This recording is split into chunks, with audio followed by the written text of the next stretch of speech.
இரண்டு மனம் இணைய இணைய இணைய பிறந்த பயன் அடைய அடைய அடைய ஊர் பார்க்க கை கோர்க்கும் நாள் வந்ததே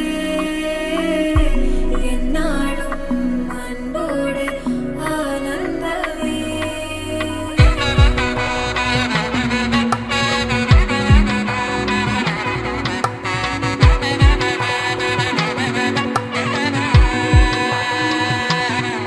என் கூட்டிலே ஒரு ஓரமாய் இருந்தேனடா கண்ணா, வரமாகவே நீ வந்ததால் திளைத்தேனடா. திசையின்றி நான் தேடி திரிந்தேன்